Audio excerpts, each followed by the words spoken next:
the difference between you and the other games? Because we also have an actor on board, Engin Altan Düzyatan. But what people don't know, he's even more famous outside of Turkey. Engin Altan Really? Düzyatan. I didn't Yes. know that, by the way. No, he's very famous. I don't know. I never say guarantee about it. I don't know. Exactly. Everything needs to be easy. They're just making a new game. Okay, you need to connect your MetaMask in here. Like, come on, they don't know what the MetaMask is, and also they don't care about it. They just want to play the game.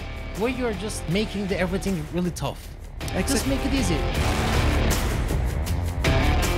Assad, welcome to our show today. Actually, you know the name of the concept is Kimsin Sen, who are you? Actually, in Turkish. So, who are you? Can you just explain yourself? Sure. First of all, thanks for having me here. I'm really happy. And I also like your personality. That's why Thank you. I was excited to be here. I'm Assad. I was born and raised in Berlin, Germany. I'm 37 years old.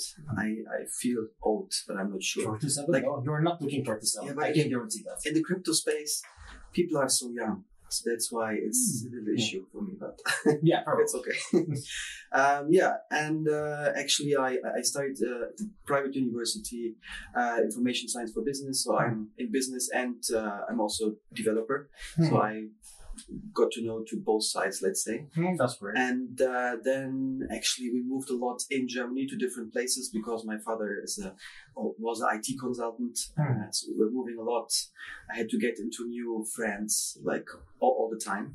That's why I'm a little bit jumpy. Like, trying something new and trying something different all That's the a time. good habit, by the way. I really like this as well. Yeah, it just happened somehow. And then I started working at Bayer. It's a pharmaceutical company. It's like a global one. It was $40 billion at that Yeah, time. one of the biggest company at the pharmacy, I guess. Yes. Is the biggest one? No, it's not the biggest, but it's I think at that time it was like a top 6 or something like that in the world. And I was working there for a very long time, actually, like almost 13 years. 13 years. Yes, I never worked 13 years of my life. In anywhere. So I'm old. This is what I say. Yeah. So I started as an IT consultant there, and then I was a global project manager, and then I was leading the digital marketing department there, and then I headed more into digital transformation. After that, for a short time, for 2.5 years, I was also in another pharmaceutical company, like a mid-sized one, and I was a director of digital transformation also. Okay. So I had the experience in the local business and global business, on the IT side, on the business side. So I would say, an all-rounder now, understanding different things, but also not an expert in everything. I'm more like... So you tried all of them, just have a knowledge about every kind of stuff, but not expert on one thing only. Exactly. And at that time, especially with the digital transformation, I was fascinated by change. And this is what is my personality, I would say, since I'm 16, what I said. We moved to different places and I need to get into new situations very fast. And this is also then when I saw the blockchain industry and gaming. After I worked in pharmaceutical altogether 15 years then. And I wanted to do something new and something for myself. Because I always worked for someone, which was also nice. I still enjoyed it.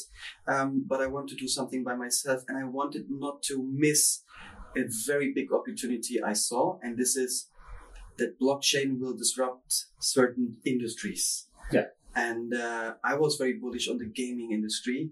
And I am bullish because ownership in games is something where I believe it makes so much sense and where we can get the masses into blockchain. So that's somehow what happened then. So I was really interested, and then I started this blockchain gaming business. I have a gaming studio called Moon Gaming, and we have our first game we're working on since 2 years and 3 months now. It's a mid-cost strategy game. We can talk later about it a bit more. Yeah, sure. We will definitely talk about it. And since then I'm fully 24/7 in blockchain. I love to speak about change and ownership and blockchain. And we're mostly in Dubai and Istanbul. And Are you really going to think that ownership is really important in the gaming? Because you're also a gamer. You played a lot of games in the past as well. In the last MMORPG games, we have a lot of different items, gears, mounts, or etc. We don't have it Actually, in the blockchain, we don't have it. Our characters, our gaming habits. What will be the difference when the blockchain comes? So the difference is really the ownership, because, you know, you have games and we have, like, it depends which statistics you believe, but there are like 2 billion players worldwide or even more. Yeah. And they all spend a lot of time playing games, and they have fun while doing it. And they also spend money on these games. And it's a smaller amount, I would say, but still a lot of people do it.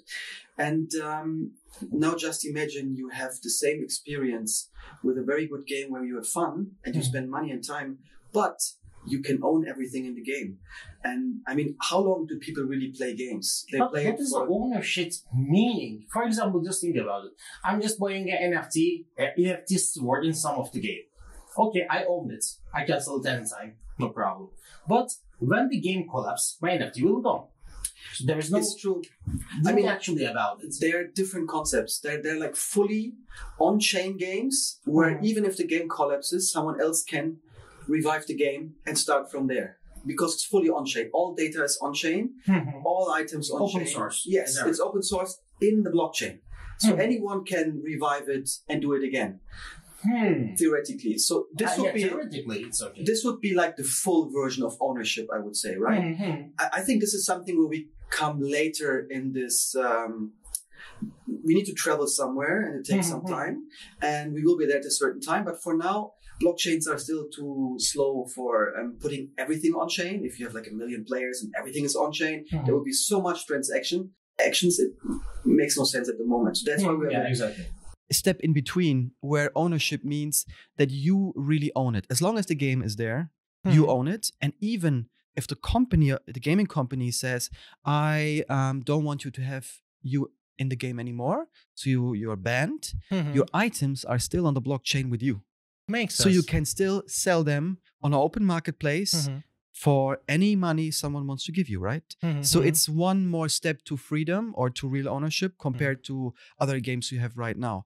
Because if your account gets banned, you have no access to your items anymore. Yeah, actually, I experienced that before, by the way. I was using cheat on the CSGO when I'm playing the CSGO.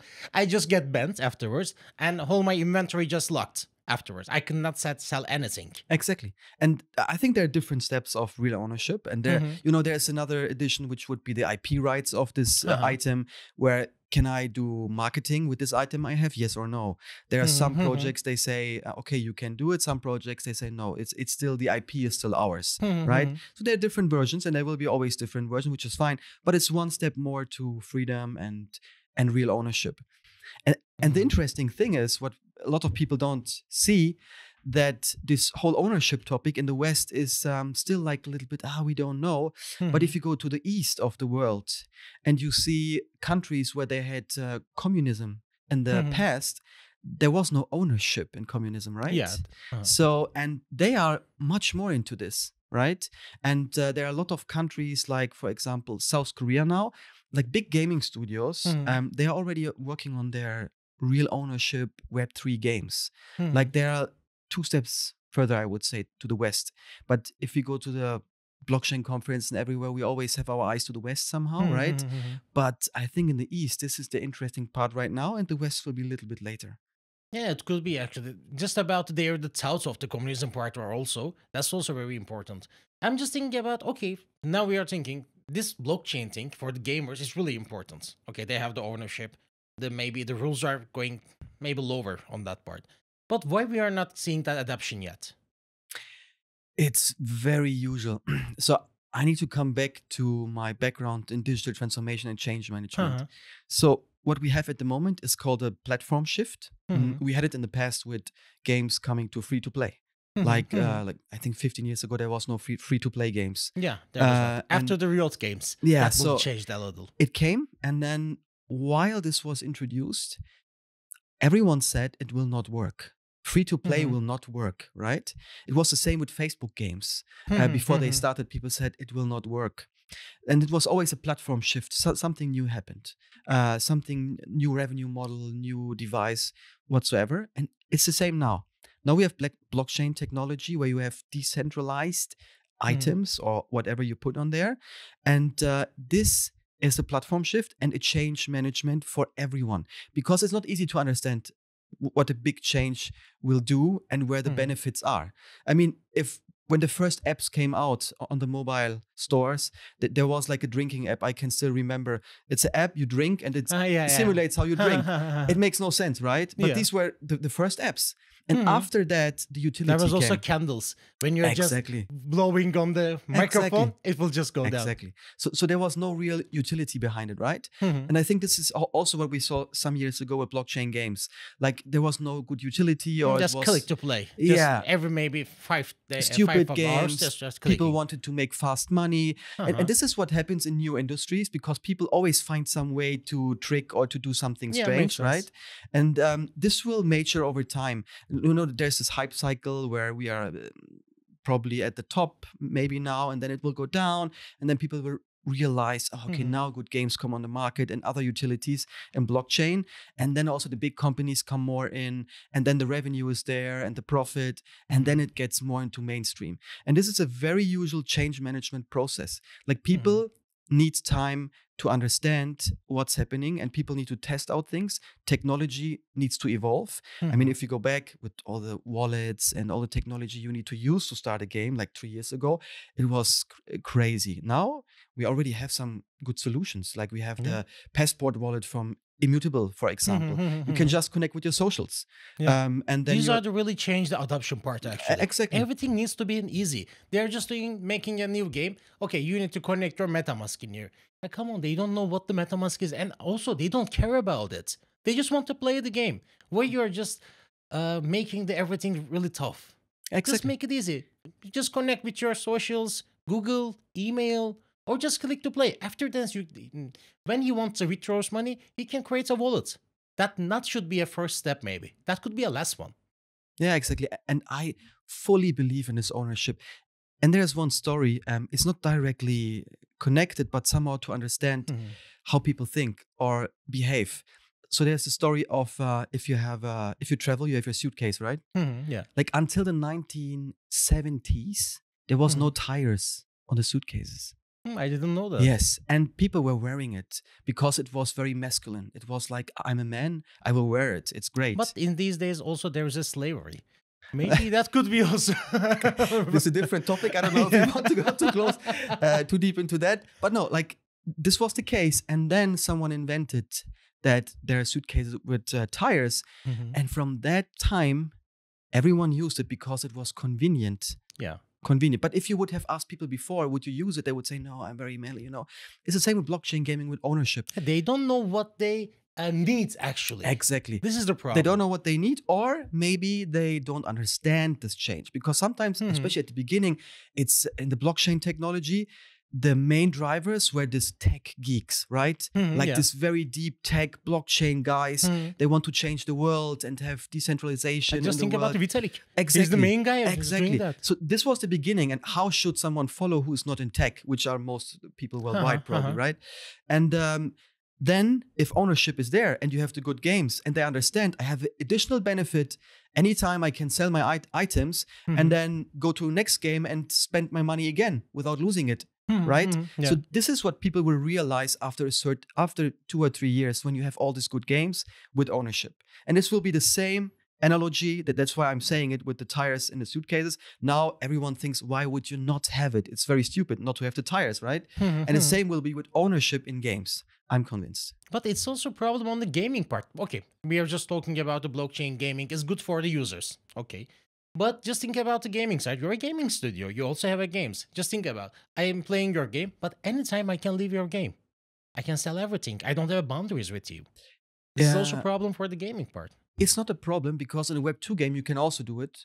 And some of them, if you're playing on the Steam, you can sell yours, but also Steam cover yourselves, because it says, okay, you can just do that, but you cannot withdraw money from the Steam. Yeah, sure. Not that the third party you can do that, but normally you cannot do that. But in the blockchain, there's nothing like that. I think there's an additional revenue stream which is coming, or which is there, which is royalties on NFTs. Mhm. So you basically give people something, and if they sell and buy it, you make Okay. something out of it with every transaction, right? Okay, yeah, A- they're and- doing that. And if you have an in-game economy, what is built around these items, these NFTs, then also you want to try that there's a lot of exchange, right? Mhm. And with this, a lot of exchange, you also make money. But you still have your usual money. Like people can buy something in the store, like, But for it, you need a volume. For example, if a Of course. person wants to sell his item, Sure. there's a need to be a new buyer. Sure. So if one person is leaving your game, another person's need to come to your game. I mean, So studio needs to work all the time. A game needs to work but all that's the also time. that's the same with Web2 games because you have a churn rate. It's called churn rate. Uh-huh. So this means you have players coming in and they stop after a certain time. So your revenue goes down again and also Yeah, your yeah, profit. So you need definitely. to have constantly people in that your revenue stays the same or it goes up, right? So it's the same. I think there will be no difference. You always need to do marketing. If you don't yeah. want to have a dying game, you need to have new content. And this is also what changed a lot, which makes it harder to do games. People always want to have something new in a very short time. Yeah. So you need to They're create just new, getting bored every new time. contents. And this is also the reason why we built Medieval Empires, our game like this, because we start in Turkey with the Kayi tribe, Turkish faction, and the English Crusaders.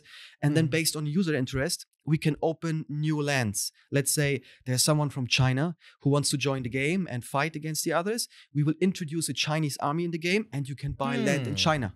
And the same we can do in the US and the same we can do in Europe. And we try to stick to 13th, 14th century, something in this time range to make it historically a little bit accurate. And then you can also play the other factions. So we can always put new content that people are always excited. And this is what's needed for games nowadays. Yeah, of course they need it. I'm just always looking to projects like, if their project comes up, there needs to be a problem on the society. So projects need to solve that.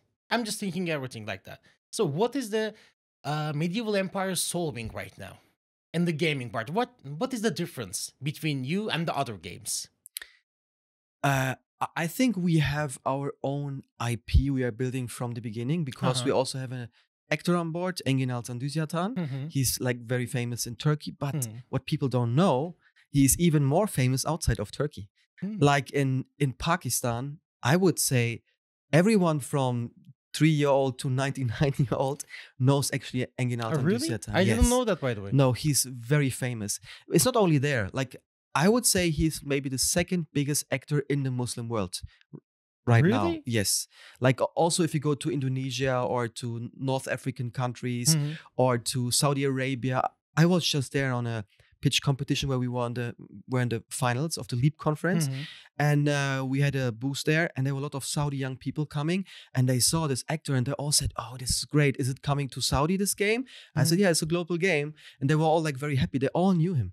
Like walking your around. market is not limited on Turkey then. No, of course That's really not. nice. I mean, it's also not limited because we have different factions, right? So also in yeah. the future, we would think about if we go to bigger countries, maybe hiring another actor in this country to make him the face of this new faction, right? If you go, for example, with the English Crusaders, then we would get an actor from the UK maybe, right? And then Yeah, we could put him as a face. So this is one difference. Also how we want to bring in mass adoption for Web3 games, because that's a big issue, right? Where do you get the players at the moment? And we think with actors and with famous people in the Web2 world, you can achieve that. Because obviously you can do marketing in the app stores or in the desktop or on Facebook or wherever. But if you have someone very famous and he uses his socials to get you people in, you also have a better conversion rate because they know him and they want to play the game he's in. And also from a cost point of view, it could be beneficial because we're using directly the actor to get the people in. So I think this is one big difference we have. The other is the historic accuracy we have in the game because it's in the 13th, 14th century where actually the Turkish tribes were fighting against the English Crusaders. And we also have a history advisor. He's also lecturing in I was lecturing in Harvard and other places. Oh, that's really nice. And he knows about this time. And we try to bring it in and also educate the people in the game, not by telling them this is happening, but like in a flow, you know, you're in the game, you're doing something and you will get to know to some people which were at that time where people did not hear about. There are so many micro stories you can tell about the Turkish history where people don't know. So we can tell that in the game. And it's the same about the English Crusaders and others. We can directly do it in the game. So I think this is also a difference. And the third difference, if we talk about Web 2 and Web 3 games, obviously is the ownership we offer with all the items you have in the game. Okay, that's great. I will just ask you the basic questions right now from the gamer to the game owner, actually. First question is, can I play it right now? Yes, we are in open beta since 4 days, which means now everyone can play. It's a free-to-play game, which means you can just download the game on our website. It's a PC game for now. Is it free for PC? Yes, so it's PC and Mac. So you can download it, go to website, medievalempires.com, download the client, install, start playing. You don't need to pay anything. Can I earn money from playing the game?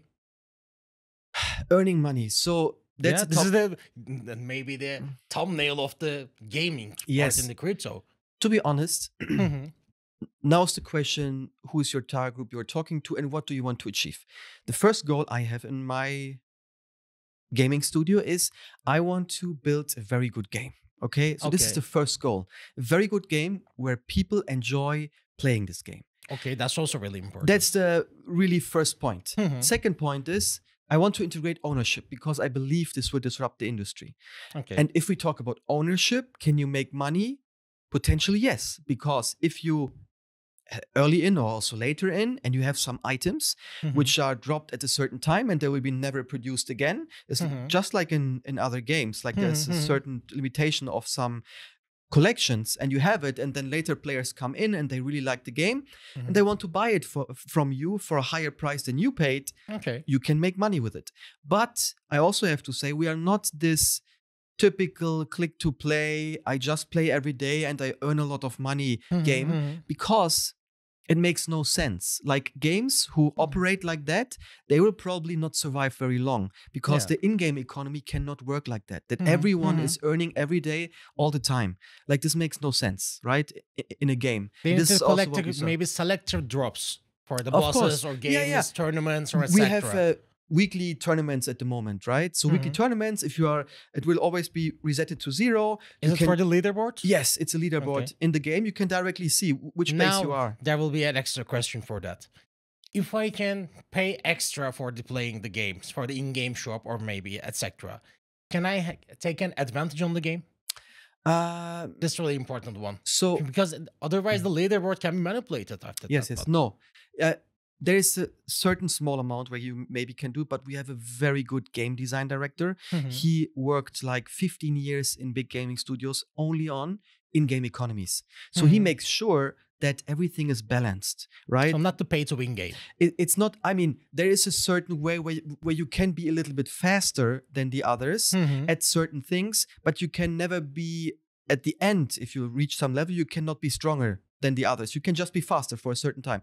But the tournaments we do, we try to make them that you cannot just pay money and then be at the top. There are different tournaments we have, like the most attacks on the map. So you have the province map and then you can take invaders. You can do it all the time. For example, this, like, okay, if you have more money, it doesn't matter.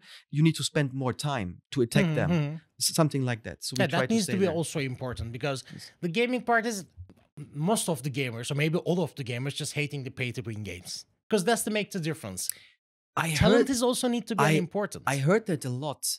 But you know that, let's say Clash of Clans. Clash of Clans is one of the most successful games in the world, mobile game. It's also a mid-core strategy game. It is somehow pay-to-win, but does it really affect you? Because in a free-to-play game, you have maximum, if you're really good, 5% of paying players.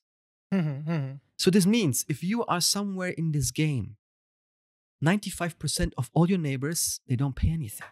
So they're not stronger than you. So the chance that you even see someone in this game who is paying something and he will be stronger or better than you is very low. So I understand that people always say it, pay to win is an issue and stuff. And if it's not balanced, I agree. But in reality, you don't even see it. So that's why it's like, I understand it, but it's not really an issue at the end. Okay, I got it. Also, the tournaments are free to play as well, right? Yes. I don't need to pay anything to just join the tournaments or join the leaderboard. Join, start, you are in the tournament. If I just believe that game, I can earn money from that. It's easy. I mean, if you take part in the tournaments or you're very good, then you can earn me tokens from that. Because you did something different, actually. You just launch your token How much times ago?